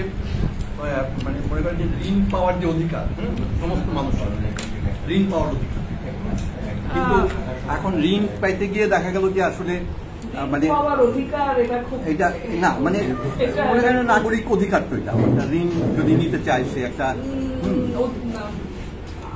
না। কিন্তু আমি বলছি, আমি একটু বলি, মনে করেন যে একটা ফুচকার দোকানদার কিন্তু কোটি টাকা ঋণ পাবে না, মানে তার যে টোটাল যে কিন্তু এসালোমের যদি একটা ফুচকার দোকান থাকে সে কিন্তু কোটি টাকা পাবে, মানে কয়েকশো কোটি টাকাও নিতে পারবে একটা ফুচকার দোকান দেখায়। এটাও তো মানে একটা পদ্ধতি। তাহলে কি আসলে অবশ্যই পদ্ধতি কাজ করছে না, তাই না? পদ্ধতি কাজ করছে না, কিন্তু মানে রাষ্ট্র কথা। আপনার পদ্ধতি যখন আপনি ডিজাইন করবেন, আমার কথা হচ্ছে আপনার অফসাইড রুল বদল করলে গোলের সংখ্যা বাড়বে বা কমবে, পদ্ধতি যখন ডিজাইন করবেন, আপনার সংবিধান তো আসলে আপনি কাকে নেসেসারি, ম্যাথমেটিক্সের কথা আছে নেসেসারি এন্ড সাফিসিয়েন্ট কন্ডিশন, আপনি নেসেসারি কন্ডিশন ধরতে পারেন যে সংবিধান অ্যাটলিস্ট আপনাকে সুযোগ দিবে না ক্যাপচার করার, তারপরে সেটার সুযোগেও ক্ষমতাশালী, অর্থশালী, বিত্তশালীরা সমাজে সেটাকে বিভিন্নভাবে ক্যাপচার করবে। সেটাকে কতটা মিনিমাইজ করা যায় সেটা হচ্ছে আমরা সেখানে ব্যর্থ। বাংলাদেশের যে ঋণ খেলাপির যে তালিকা বা একটা নিশ্চয়ই নাগরিকদের সমস্ত টাকা পয়সা তো মানে কিছু একটা নিশ্চয়ই, এবং তারাই আসলে ঠেকা দিয়ে দেখা গেল যে এই যে কর্তৃত্ববাদী শাসন, এরা কিন্তু সর্বশেষ দিন পর্যন্ত এদেরকে সাপোর্ট দিবে। নিশ্চয়ই, কারণ একসঙ্গে ছিল, সেটাই বললাম যে সেখানে আপনি ক্ষমতার অপব্যবহার, লুণ্ঠন ক্ষমতার কেন্দ্র থেকে হয়েছে, হ্যাঁ, যারা ঠেকাবে তারাই করেছে। তো সেটা তো সেখানে তো ফান্ডামেন্টাল রট। আমি যেটা বলছি যে তাহলে আপনি পরবর্তীতে যে সিস্টেমটার কথা ভাবছেন সেখানে আপনি ঠেকাবেন কি করে? যে পরবর্তীতে যে আসবে তাকে আপনি একই ফুটবল মাঠ এবং একই রুল দিলে খেলার ফলাফল ওই একই রকম হবে। আমার বক্তব্যটা হচ্ছে সেটা। এখানে অনেক কথা এসেছে, খুব ইম্পর্টেন্ট ছোট ছোট কথা এসেছে। একটা বলছে এই ধরনের সমাজ ব্যবস্থা যে সংস্কারের কথা বলা হচ্ছে, এটা তো মিনিমাম যে অ্যাডমিনিস্ট্রেটিভ কথাটা বলছে। যখন এই অ্যাডমিনিস্ট্রেটিভ কথাটা, একটা সংস্কার কমিশন আছে কিন্তু ওটা যখন আসলো, আমলাতন্ত্র প্রথমে রিয়াক্ট, বিষয়ে যখন আসলো পুরো সোসাইটি না একটা পার্ট অফ সোসাইটি মানে একটা সেকশন রিয়াক্ট, তাহলে আমলাতন্ত্র কেন রিয়াক্ট? ধরেন এনবিআর কে যেভাবে একটা সংস্কারের এক জায়গায় আনার জন্য গভর্নমেন্ট চেষ্টা করছে, হঠাৎ করে তার রাস্তায় বেরিয়ে সিনিয়র অফিসাররা রাস্তা দেওয়া করে। তো এটার মূল কারণটা, এটার মূল কারণ তো আসলে আপনার এই ধরনের একটা মানে আরো থিওরিতে অনেক রিস্ক সোসাইটি বোধহয় সম্ভবত বলে না, কিছু একটা আছে যে এরকম থাকলে তখন এই প্রিভিলেজ সেকশন অফ সোসাইটি তাদের ব্যবসায়ীদেরও এবং প্রিভিলেজ যারা আমলাতন্ত্র তাদের লুটপাটের তো সুবিধাটা এরকম রাখলে, এখন যদি এইরকম আপনি না রাখতে চান তাহলে তো এটা পিপলের পক্ষে আসে। তার মানে পিপলের পক্ষে আসার জন্য কোন ধরনের রিফর্ম আপনি অ্যালাউ করতেছেন না। বাবা রিফর্ম নিয়ে আপনার কথা এবং এই প্রসেসের থেকে পিপলকে সম্পূর্ণভাবে বাদ দেন, আর কোন রিফর্মই অ্যালাউ, আমার observation after 1 year is that reform আপনি অ্যালাউ করতেছেন না। তো তাহলে তো আপনার এই সমাজের যদি কোন রিফর্ম অ্যালাউ করেন তাহলে তো আপনার এই ধরনের লুটপাটের সুযোগটা ইনস্টিটিউশনাল একটাও নেই। মানবাধিকার কমিশন কোন কনস্টিটিউশনাল বডি না, কনস্টিটিউশন বডি মানবাধিকার কমিশনও না বাংলাদেশ। মানে আমরা মনে হয় যেন পাবলিক মনে করে এটা ওই যে কিসের মতো, ওই মৌলিক অধিকারের মতো কনস্টিটিউশনাল বডি না। উনি বলছিলেন সাংবিধানিক কমিশনের কথা। আমরা এই জন্য দাবি করেছি, আমরা এই জন্য সব জায়গায় যত কথা বলছি, ইভেন আরডিআই কমিশন, এটা কমিশন সবই সাংবিধানিক করে। সাংবিধানিক মানে হচ্ছে সে রেসপন্সিবল টু পার্লামেন্ট অর রাষ্ট্রপতি হোয়াট এভার, তাই না? কিন্তু সরকারের না, সরকারের কাছ থেকে তো ইন্ডিপেন্ডেন্ট, সরকারকে টাকা চাইতে হবে বা সরকারের কাছে জমা খাইতে হবে, সরকার নির্ধারণ করবে যত পলিসি আছে। তো এখন ডেমোক্রেসি যদি এই যেটা চলমান, এই চলমানটা দিয়েও যদি ইনস্টিটিউশনাল গুলো ঠিক করা যায়, তো কিছু তো পাওয়ার ট্রান্সফারের, আপনি তো একবার বলছেন যে কিভাবে পাওয়ার ট্রান্সফার, আমাদের তো পাওয়ার ট্রান্সফারই করতে পারলাম না 71 একটাও পাওয়ার ট্রান্সফার ঠিক মতন হলো না। পাওয়ার ট্রান্সফার করার পদ্ধতি এমন মধুর ভাণ্ড তৈরি করে রাখছি যেটা একবার কেউ হাতে পেলে আর ছাড়তে চায়। জি নিশ্চয়ই, না নিশ্চয়ই। আপনি একটা কথা বলেন যে এডিট শব্দটা আপনি ব্যবহার করলেন যে আমাদের জনগণের প্রতিনিধিত্ব নাই। তো এটা আমার প্রশ্ন। এটা হচ্ছে যে বাংলাদেশের দ্বৈত নাগরিকত্বের রুল আছে, ভারতে নাই। আমাদের ভারত, বাংলাদেশ, পাকিস্তানকে একটা উপমহাদেশ হিসেবে এখন বলি, পাকিস্তানে আছে।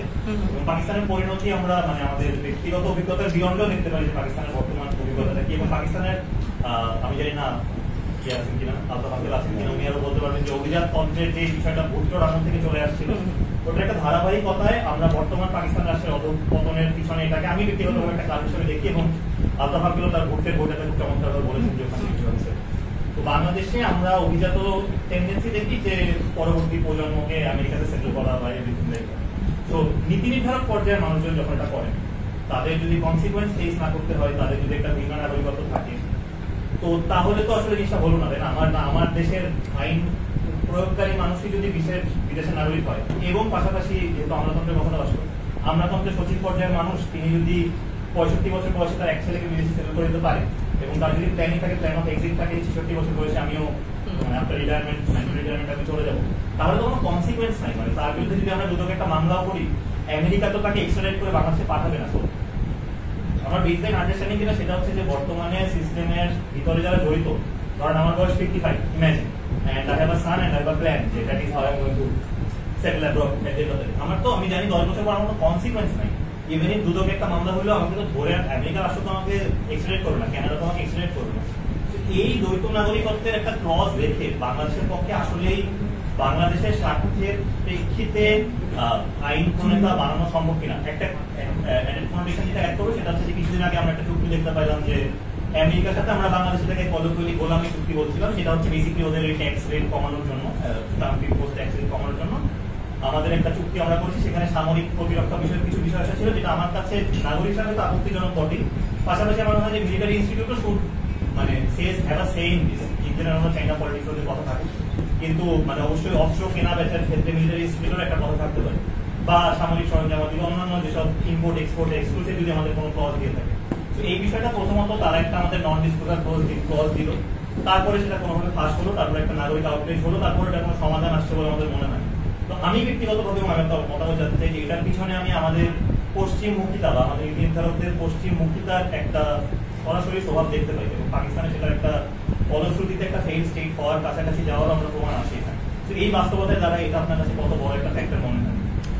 আচ্ছা, পাকিস্তান অনেক বড় বিষয়। এটা দ্বৈত নাগরিকত্ব বিষয় না, বিষয় হচ্ছে আমি মানে আমাদের মানে সাবকন্টিনেন্টের 3টা দেশকে যদি আমরা ধরি, তার রাজনৈতিক বাস্তবতা একটা বড় কোরিলেট হচ্ছে এই দেশগুলোতে কি লেভেলে ভূমি সংস্কার হয়েছে কি হয়নি। হ্যাঁ, সবচেয়ে কম হয়েছে পাকিস্তানে। সুতরাং কি করে সম্পদ কেন্দ্রীভূত হয় সেটার ওখানে একটা মেকানিজম আছে, ঠিক আছে। আমাদের এখানে আমরা যে আমি পলিটিক্যাল এলিট কথাটা যখন বলেছি, সেটা আমাদের দেশে এলিটরা তো আসলে এখন যারা মানে আমাদের তো ভূস্বামী নাই, হ্যাঁ, আমাদের তো ফিউডাল না, এখন অন্যভাবে তারা যারা এখন সমাজে অর্থবিত্তশালী সেটাও না। আমি পলিটিক্যাল এলিট বলতে বলছি একদম রাজনৈতিক এলিট যারা, এরা প্রতিষ্ঠিত রাজনৈতিক দল নেতা স্ট্রাকচার, মানে রাজনৈতিক দলের সদস্য নন এমন জনগণ, তাদেরকে আলাদা করার জন্য আমি বলেছিলাম। দ্বৈত নাগরিকত্ব থাকা বা না থাকাটা তো আসলে বিষয় না, বিষয় হচ্ছে আপনাকে যদি দ্বৈত নাগরিকত্ব না নিতে দেয়, আপনি যদি থাকেন যে আপনি সরকারের অংশ হতে পারবেন না, আপনার ছেলেকে তো আপনি পাঠাতেই পারেন। আপনার যদি বাইরে চলে যাওয়ার ইয়ে থাকে, সেটা আপনি আপনার ছেলেকে পাঠাতে পারেন, তার সঙ্গে দ্বৈত নাগরিকত্বের সম্পর্ক নাই। যেটা আমাদের এবং পলিটিক্যাল ইকোনমিতে এটা নিয়ে অনেক কাজ হয়েছে, সেটা হচ্ছে যে কেন আমাদের এলিটরা এখানকার আইন শৃঙ্খলা বা কি বলবো মানে অর্থনৈতিক উন্নয়নের জন্য যে ধরনের আইনি কাঠামো দরকার সেগুলোতে আগ্রহী থাকেন না। তার একটা বড় কারণ হচ্ছে কত সহজে ওনারা নিজেরা যেতে পারাটা বিষয় না, তাদের সম্পদ দেশের বাইরে পাঠাতে পারে। ঠিক আছে, আমাদের এখানে ক্যাপিটাল অ্যাকাউন্ট লিবারালাইজেশনের পরে এটা খুব সহজ, বিভিন্ন ভাবে আইনি পদ্ধতি তো দরকার নেই, আমরা বেআইনি পদ্ধতিতে কি করে বিশ্বের রেকর্ড পরিমাণ টাকা পয়সা দেশের বাইরে পাঠাতে হয় সেটা আমরা দেখেছি খুব সাম্প্রতিক গতিতে। ঠিক আছে, সুতরাং আপনি দ্বৈত নাগরিকত্ব বন্ধ করতে পারেন, কিন্তু সম্পদ পাচার হওয়া বন্ধ করতে পারবেন না, সেটা ভারতীয়রাও পারে নাই। হ্যাঁ, সুতরাং আমার কাছে মনে হয় এইখানে আমি দ্বিমত করব যে ওখানকার রাজনৈতিক বাস্তবতা আমাদের 3টা দেশে 3 রকম, তার সঙ্গে আসলে দ্বৈত নাগরিকত্ব একটা খুব খুব আনরিলেটেড বিষয়। হ্যাঁ, আপনার ওটা একটা খুব জরুরি বিষয় হচ্ছে যে কত সহজে সম্পদ দেশের বাইরে পাচার করা যায়, সেটা সবচেয়ে কঠিন হচ্ছে ভারতে। 92-এর ওদের যে ফাইন্যান্সিয়াল লিবারেশন একেবারেই সম্ভব ছিল না, এখন কিছুটা সম্ভব হয়েছে, কিন্তু তারপরেও অনেক রেস্ট্রিক্টেড। আর বাংলাদেশে এবং পাকিস্তানে সেটা অনেক বেশি করা যায়। আমি পাকিস্তানের বললাম যেটা একটা অন্য আলোচনা, কিন্তু বাংলাদেশে খুব সহজ সেটা, ইভেন আইনি ভাবে ওই জিনিসটা করা। ঠিক আছে, তো এরকম যে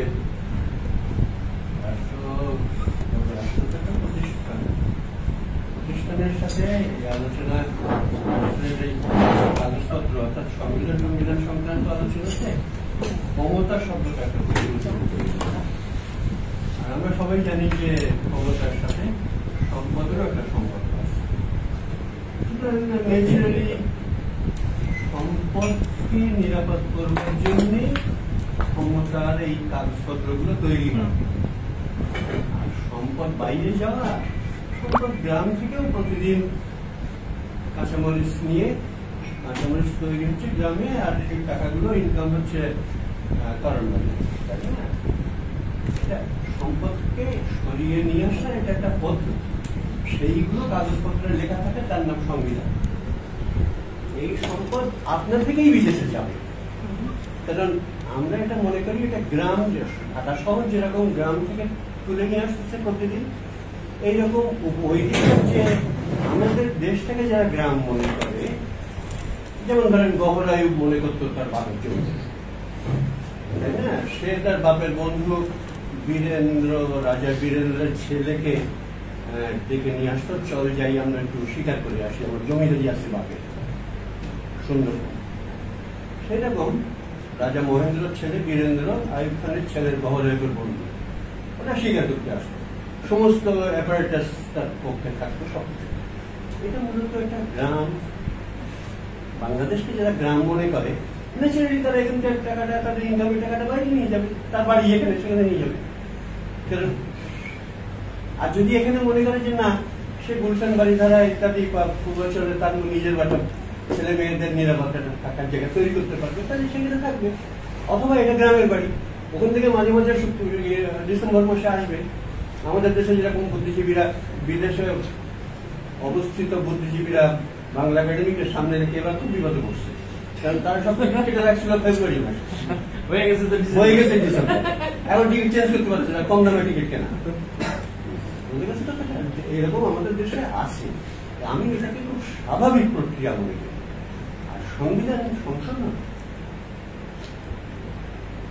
সংশোধন হয়তো হতো, কিন্তু 5ই আগস্টের বিপ্লবটা যারা মনে করেছিল আমরা নিয়ন্ত্রণ করছি, যেহেতু তাদের হাতে নেই এখন, সেই জন্য এখন সংবিধান সংশোধনের দিকে যাবে না। কারণ এখন সংবিধান সংশোধন হওয়া মাত্রই 5ই আগস্টে যারা আক্ষরিকতা করেছে তাদের হাতে যাবে।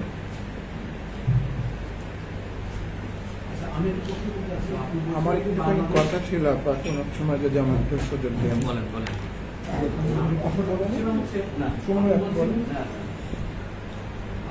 ক্যাপিটাল অ্যাকাউন্ট লিবারেলাইজেশন বাংলাদেশে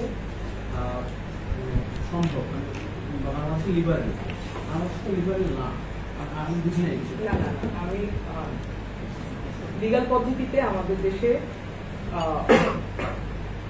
অনেক লিমিটেড, কিন্তু আমাদের একটা প্রচন্ড স্ট্রং ইলিগাল সিস্টেম দাঁড়িয়ে গেছে। আমি ভারতের কথা বলছিলাম যে তারা এটা অনেক বেশি কন্ট্রোল করতে পারে। 92-তে আমি ভারতের কথা বলছিলাম যে ওরা লিবারালাইজ করেছে, কিন্তু ক্যাপিটাল অ্যাকাউন্টে করে নাই, আইনগতভাবেই করে। আমাদের দেশে তো আমরা তো আমাদের কেস স্টাডি, এসালাম এখন কেস স্টাডি, মানে বড় বড় স্কুলে money laundering, record amount of money laundering পড়ানো এটা তো আপনার সাবজেক্টে আসছে, সেটা আরেক অর্থনীতি আলাদা, কিন্তু সহজ আমার এই ধাক্কাটা কিন্তু বাংলাদেশের যে পুঁজিপতিরা এখানে নিরাপদই মনে করতো। আপনার 1/11 পরে রাস্তাঘাটে টাকা পড়ে টাকা দিচ্ছে। 1/11 যে ধাক্কাটা, এখানকার যে পুঁজিপতিরা প্রথম তাদের গায়ে হাত লাগছে, এবং তারা কিন্তু এরপর থেকেই হচ্ছে তারা মানে রাজ্যের গভর্নমেন্ট এই যে দীর্ঘ সময় এরপরে কিন্তু টাকাগুলি আস্তে আস্তে বাইরে দিতে এই সিনারিওটা ওইখান থেকেই না, আমি বলতে চাচ্ছি না, বড় মাথাটা বড় আমার উল্টো পাল্টা হয়ে গেল, ওনার কথা থেকে সূত্রপাতে এবং আপনার রেসপন্সে আপনার টাইটেলটা যদি দেখি, ও পর্যন্ত আমার বুঝতে খুব একটা অসুবিধা হয়নি। আপনার ইকোনমিক মডেল দিয়েও সংবিধানকে যে হাত পা ধরার চেষ্টা করছেন সেটাও বুঝতে হবে। সমস্যাটা হচ্ছে ওনার কথা এবং আপনার রেসপন্স, সেটা হচ্ছে এজেন্সি। এই এজেন্সি এবং আমাদের নাগরিকদের যখন শেষের দিকে যে প্রশ্নটা আসছিল, নাগরিককে যখন আমরা মনে করি, যেমন আমরা মনে করি রাষ্ট্র এবং সংবিধানকে একটা গুলিয়ে ফেলি, সম্ভবত নাগরিককেও এরকম গুলিয়ে ফেলি। এবং যখন আমরা দেখি এজেন্সি, তখন আমরা ধরে নিই যে আমাদের এই নাগরিকদের সবার চেতনা, চিন্তা, ভাবনা এক। আসলে কি তাই না? তা যদি না হয়, তাহলে কিভাবে আমরা ওই যে আপনি যেটা বলছেন যে আমাদের একমত হব কোনটা আমার রাইটস, হতে পারবো না, কিছু বিমত থাকবে। কিন্তু যদি সেটা বৈপরীত্য হয় তখন কেমন হবে? সেই বৈপরীত্যকে আবার ওই পুরনো প্রশ্নে চলে যায়, সেটা হচ্ছে যে না বৈপরীত্যকে কি করে আপনি সংস্থান করাবেন, সেটা তো রাষ্ট্র ডিজাইনের একটা বড় জিনিস। সেই দায়িত্ব সেটা আপনি কি করে করবেন? গায়ের জোরে করবেন নাকি কোনো অন্য পদ্ধতি বার করবেন? এটা আপনাকে ডিসাইড করতে হবে। তৃতীয় নম্বরের শব্দটা নিয়ে কনফিউশনটা, যদি নাগরিকদের করতে হয়, যে কোনো জায়গায় তো করতে হবে। আমরা ধরেন এমন একটা জায়গায় এসছি, আজকে প্রশ্ন এসছে যে সংবিধান কেমন হবে, শুরু করতে হবে কিনা, সংশোধন করতে হবে কিনা, রিফর্ম করতে হবে কিনা, রিরাইট করতে হবে, অনেকগুলো শব্দ এখন এসছে। আপনাকে কনসেপচুয়াল জায়গাটা বুঝতে খুব কষ্ট নেই। এ কারণে কষ্ট নেই যে তিনটা প্রশ্ন আপনি করেছেন, সে তিনটা প্রশ্ন খুব সহজ। আমার রাইটসটা কি হবে, কিভাবে আমার রাইটস থাকবে, তাই না? আমি যদি রাইটস না পাই তাহলে আমি কি করে ম্যান্ডেট দেব যে হ্যাঁ কিংবা না? আদি প্রশ্ন, এই প্রশ্নের সাথে কোনো পার্থক্য নেই। তৃতীয় প্রশ্ন, কি করে আমরা একটা ভারসাম্য তৈরি করব, অথবা আমি জবাব দিয়ে নিশ্চয়তা পাবো, আমি যা তৈরি করেছিলাম তার নিশ্চয়তা পাবো। প্রশ্নটা হলো এই, যখন আমি দেখছি যে তাহলে আমি নাগরিক হিসেবে সেই ব্যক্তিটাকে আর কেউ তো না, আমি তার কেউ না, আমি দিচ্ছি ওইটা, সেই আমি যদি একমত না হতে পারি, হ্যাঁ, তাহলে কি আদৌ সেটা সম্ভব? যেমন ধরেন প্রশ্ন থেকে প্রশ্ন হলো, জ্যোতিদা সম্ভবত বলল যে যারা এই আন্দোলন শুরু করেছে তারা আর নেই। কেন এই প্রশ্নটা আজকে আসছে? এই প্রশ্ন আসছে এই কারণেই, হয় আমি সচেতন ছিলাম না, অথবা আমি বিভ্রান্ত হয়েছি, অথবা আমি সক্রিয়ভাবে অংশ নিইনি, অথবা নিতে চাই না, তাই না? তাহলে এই যে আপনি একদম লাস্ট শব্দটা প্রয়োগ করেছেন এজেন্সি, এটা মারাত্মক জায়গা। আমি একটু সংক্ষেপ করি জিনিসটা, আমাকেও যেতে হবে। সেটা হচ্ছে যে আজকে বিষয়টা ছিল যে সংবিধানের সঙ্গে আমাদের বোঝাপড়াটা কি হবে, ঠিক আছে? সংবিধান দিয়ে কি অ্যাড্রেস করা সম্ভব, বা আমরা যদি এগুলো অ্যাড্রেস করতে চাই সংবিধানে কি থাকা দরকার, হ্যাঁ? তারপরে আমরা রাজনৈতিক ঐক্যমত্য নিয়ে আমরা কে কি মনে করি যে কিভাবে আসা উচিত, বা আমার সঙ্গে যার মতের মিল নাই তাকে আমি আসলে কিভাবে দেখব, এইটা তো একটা সামাজিক প্রশ্ন যে সমাজ কিভাবে, মানে প্রত্যেকটা ইন্ডিভিজুয়াল সেখানে তার ফিলোসফিক্যাল স্ট্যান্ড কি, যে আমার এরকম হওয়া উচিত, ঠিক আছে? আমার সাবজেক্টের সাথে আজকের সাবজেক্টে রিলেট করতে পারি যে সেখানে সংবিধান ও রাষ্ট্র কোন জিনিসটাকে ফ্যাসিলিটেট করছে, অবস্থানকে ফ্যাসিলিটেট করছে, নাকি একদল আরেক দলের উপরে গায়ের জোরে চাপিয়ে দেওয়াকে ফ্যাসিলিটেট করছে। সেইখানে সংবিধানটা স্ট্যান্ড নিতে পারে যে না, তুমি এটা করতে পারবা না, অন্যের উপর এটা চাপাই দিতে পারবে। কিন্তু সংবিধান আপনার মতো ঐক্যমত্য তৈরি করে, এইটা যদি আপনার প্রশ্ন হয় যে আমার সেটা প্রশ্ন না, আপনি শুরু করেছেন ওই জায়গাটা করবে নাগরিকরা, কারণ হচ্ছে যেটা বললেন যে আমি প্রিভিলেজ নেব না, আমার রাইটস, ঠিক আছে? ওর রাইটস আমার রাইটস, সবার বলছে আমি নাগরিক রাইটস, ওর রাইটসের চেতনা যা আমার রাইটসের চেতনা সেটা নাও হতে পারে। এক্স্যাক্টলি, তা যদি না হলে তাহলে ওই জায়গায় যাবো কি করে? সেটা নিয়ে আমার ব্যক্তিগত মতামত থাকতে পারে, কিন্তু আমার মানে আমি মনে করি না যে সেটা সংবিধান দিয়ে অ্যাড্রেস করা সম্ভব। কারণ সংবিধান যেভাবে আমি বলছি সেটা হচ্ছে, সংবিধান হচ্ছে যে রাষ্ট্র নাগরিকরা যখন বিভিন্ন মতে থাকবে, তারা সেই ভিন্ন মতকে কি পদ্ধতিতে একটা সিদ্ধান্তে তো আসতে হয় না। আমরা ভোট দেই, কেউ হেরে যায়, তার মানে কি যে আমি একমত হয়ে গেলাম?